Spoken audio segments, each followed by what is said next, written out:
接下来我们要特别关心，在这一场战事当中，美国自己认了，这一次确实是死伤持续的扩大。而现在根据统计，有200名的美军伤亡是撑不住了。川普这时候急找伊朗想要谈判，而且还求盟友来做帮忙。今天就这些议题，我们会一起来做关心。赶快来看到的是，本来确实川普认为说这场战争大概就是4天，速战速决，赶快结束。结果现实却狠狠的被打脸了。这是来自于《卫报》最新披露，说美军中央司令部自己的证实哦。美国从这一场行动实施怒火行动以来，已经造成了200名美军的官兵伤亡，当中有10个人都是重伤的。要特别注意到了200名的美军伤亡，当时在打委内瑞拉的时候，这一场战争是200名的特种部队几分钟就把委内瑞拉给拿下来了，但是这一次这么长的时间，还造成出现200名美军伤亡的一个窘境，跟委内瑞拉的那个情况是完全不一样的。现在的另外一个问题就是，华府是不是想要急着谈判，但是找不到人呢？因为川普自己公开说了，他想要找这个新领袖穆吉塔巴，但找了半天，美方完全不知道他人在哪里，完全没有办法跟他谈判。但是川普一边又说是伊朗想谈判，一边又说他找不到穆吉塔巴，现在是不是在为自己找一个台阶下呢？委员怎么看？目前不管是这个伤亡数字200名，到川普说的他想要找穆吉塔巴来谈判，这2件事。川普是我见过有史以来最会自说自话、最有阿 Q 鸵鸟精神的一个活宝，所以呢，其实川普对我现在每天的生活来说是很重要的，他是我每天快乐跟幸福的泉源哦。就是每天看一下川普讲话，你就会笑到差点从椅子上掉下来。川普当然提到铁板啊，他原本讲说他不会跟这个穆吉塔巴谈的呀，他说这个人是他不能接受的。现在怎么又要跟这个人谈了呢？而且川普从头到尾就大家就看他一个人在那边自说自话，自己演独角戏。他说伊朗早就完了，海军没了，空军没了。那你现在美国的那些基地是被谁炸的啦？就既没海军也没空军，都被你歼灭光了，你都已经赢了。那理论上来说你就不用怕啦。可你现在美国大使馆也被炸，你现在空军基地也被炸，到处都在被炸。然后川普有一个很重要的特点哦，就是他越想要做什么事，他就会说是别人要做的。比如说他想跟习近平会面，他就会不断的放话说北京政府传达了这个强烈的意愿哦，所以呢我准备要跟他见面了。他想要跟普丁会面，他就开始传达说哦这个俄罗斯有这样的想法。同样的，今天一模一样的故事啊。当川普告诉你伊朗想要跟他谈的时候，其实坦白讲就是他要跟伊朗谈了，因为伊朗从头到尾就不会要跟他谈的。就回过头来，我要讲的是说，大家仔细注意一下，在这场战争里头有3个这个角色：美国、以色列跟伊朗，他们的终极目标是不一样的。美国的终极目标，他是莫名其妙的被以色列拖进来，然后呢，他以为凭借着他的这个威吓的强大的压力，哦，能够在速战速决的时候得到战果，就像他在玩委内瑞拉这一局一样。因为他玩完伊朗之后，他还要准备打古巴嘞，他还有别的嘞，他有格陵兰嘞，他有巴拿马，他有一大堆有的没的东西，他没这么多时间陷在这个战场里。所以美国原本打的算盘就是要速战速决。但是问题是，他发现他陷入泥淖里头了，没有办法速战速决。就像刚才上次哥讲的，你要不要地面部队嘛？我们在这里几个礼拜前，我不晓得思敏还记不记得，我们那时候讲过了，你要打伊朗，你就要有决心派地面部队。你没有地面部队，你不要想这件事情嘛。他现在陷在里头了，他出不来了，所以呢，他才会用了各式各样的方法。他把全世界所有受到影响的国家都绑在了荷姆兹海峡，说你们都要派军舰来护航。那笑死了，我们都是你的附带损失是因为你跟以色列发动了这个不义之战，干我们什么事啊？你打之前没问过我们，然后我们现在受害了，你要把我们绑上你的战车。现在这是川普打的算盘，可对以色列来讲，他也没有打算停止这场战争，他就打算一次把伊朗给解决掉。他从上一次的12日战争之后，他就已经打得意犹未尽了。要不是那个时候那个川普叫他停战，他搞不好继续会打下来啊。所以他这一场好不容易终于可以放手开打了，以色列怎么会想停呢？他就想在这一战毕其功于一役啊，把他这个最重要的威胁敌人给伊朗给处理掉。对伊朗来讲，他准备了30年这30年他做了多少的准备，就是为了今天这一战。你认为在此时此刻他会跟美国谈吗？我说过他的目的很清楚，他要消灭、彻底的毁灭以色列，他要把美国的势力推出波斯湾地区，这才是他的终极目标啊！所以现阶段，不管川普怎么想谈，不管他陷入了泥淖，那个脚拔不出来了，踢到了铁板，脚痛得要命了，现在想尽各种办法，想找各种借口哦。但是坦白讲，伊朗不会买这张单的啦。所以这场战争可以预期的是会打得更久。一定要像一个绞肉机一样，把美国的这个军力、把美国的财力、把美国的人力都搅在这里头，然后彻底的把美国推出去，然后让以色列毁灭。我认为这才是伊朗最后真正要做到的目的了。好，所以确实哦，现在川普是想要停战，但是停不下来。那另一方面，他的盟友则是不想要被拖下水。那现在的关键其实可以很明显的看到，就是在荷姆兹海峡了。因为呢，川普看到现在荷姆兹海峡被这个伊朗给牢牢的紧扣住哦，所以呢，他也大动作要求了。本来有7个依赖中东石油的国家一起派军舰护航，结果确实就如我们刚刚说的，这些盟友完全都没有领情。我们现在看到英国说这个伦敦啊没有义务要满足华府的每个需求，德国直接说这不是北约的战争啊。中国官媒牛弹琴忍不住讽刺，全世界都是目瞪口呆耶，美国你居然求中国帮忙你收拾烂摊子。那川普这个时候干脆问问自己的人好了，他就问美军为什么不能立刻打通荷姆兹海峡，结果被这个参谋长联席会议主席当场打脸，就说伊朗只要一艘快艇对油轮发射飞弹，整条航道就会立刻瘫痪掉。买家现在也很担心，包括全球的最大石油公司，这一家是沙烏地阿美说，我们根本不知道现在石油要往哪个港口出口。买家就说，干脆我们自己打电话问伊朗，可能什么时候结束战争比较快呢？上次哥怎么看？川普现在在这次美伊战争，我个人认为到目前为止，对于川普影响最大的就是荷姆兹海峡被伊朗整个控制，而美国没办法突破。那它最主要的原因是整件事情因为掐住了全世界能源这个市场的输出，被伊朗就是这样子掐住了。而且这掐住本身对于整个川普在国际间的这个面子，大家就在观察川普到底有没有能力解决，就是个海峡嘛，小小海峡，你为什么解决不了呢？然后除此之外呢，当然也因为这个石油的部分价格的飙高，虽然美国自己很多石油，但是因为价格飙高呢，美国商人当然赚很多了，但是美国自己内部的通膨的对影响，也对它国内包括今年年底的选举会产生比较深远的影响，所以这个影响今天川普很大，所以川普很急。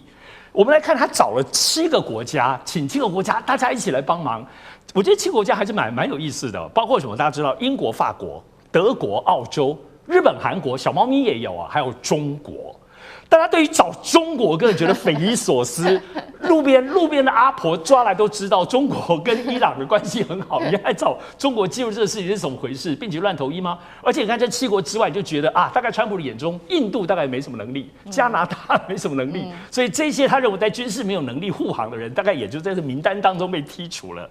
所以很有意思哦。但是我觉得最重要，但你以为他为什么做这件事情？因为美军不愿意做这件事情。要知道，川普一开始是说美军要做这件事情，而且我们美国没有问题，而且由美国政府所自己主导投资的一家保险公司会把大家承保，光是赚这个保险费，美国政府就赚翻了，还记得吗？在此之前，他的这个东西，可是问题是，美军自己打脸川普，就是不愿意去护航啊。在因为这结果下，所以才出现我们刚刚谈到这7国，川普求他们，或者是就是希望大家，连中国他都求了哦。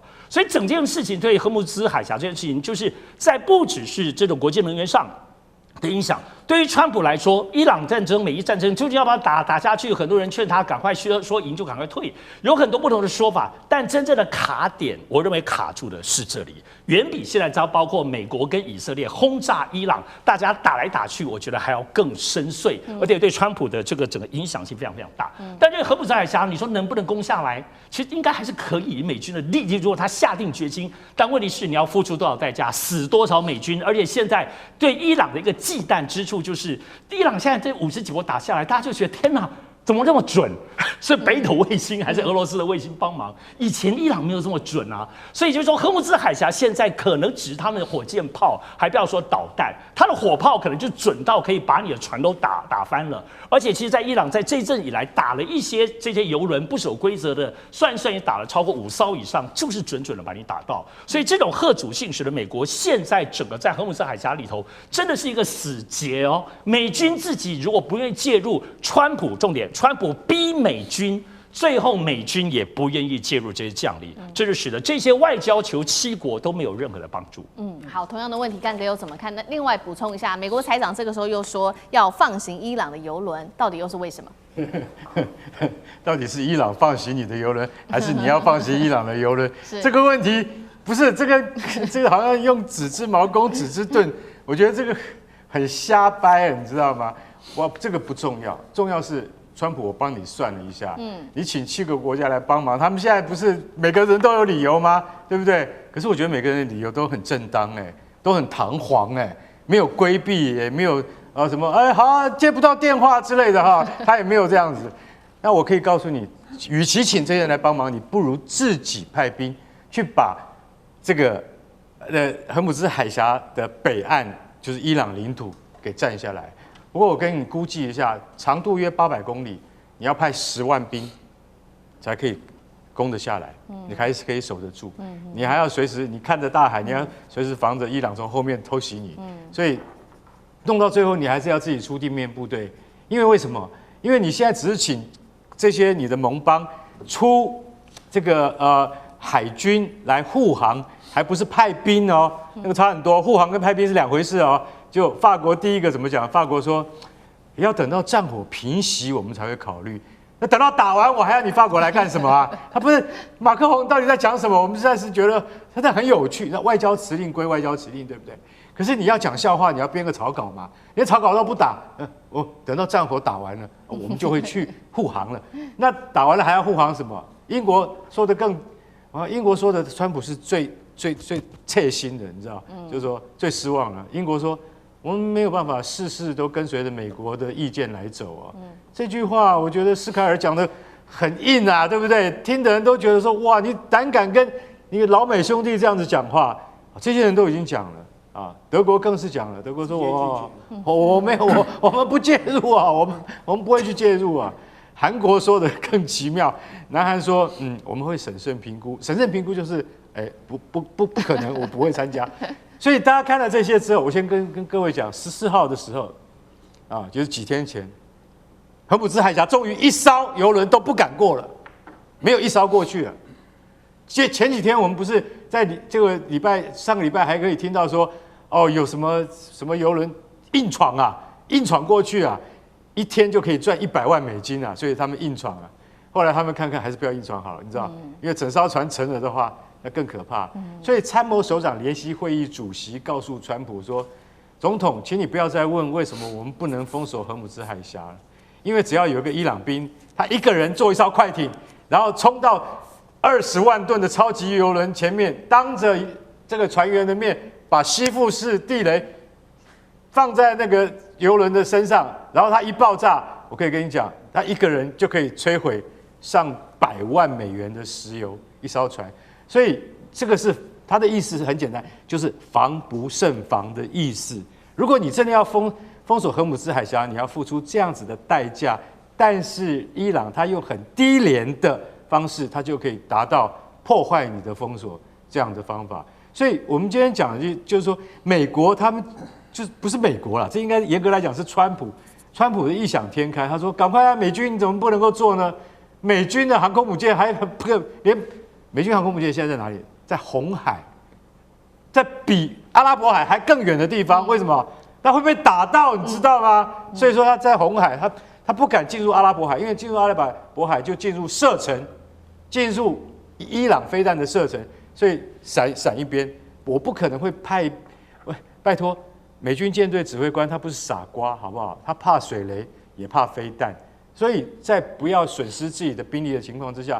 由美军自己来护航，这是最笨的点子。刚上次讲的对，我们自己还派船去，应该是你们盟邦要来帮忙才对。可惜天算不如人算，川普的如意算盘还是打丢了。而且人家盟邦又不笨，刚才上次哥就讲过了，荷姆兹海峡宽33公里。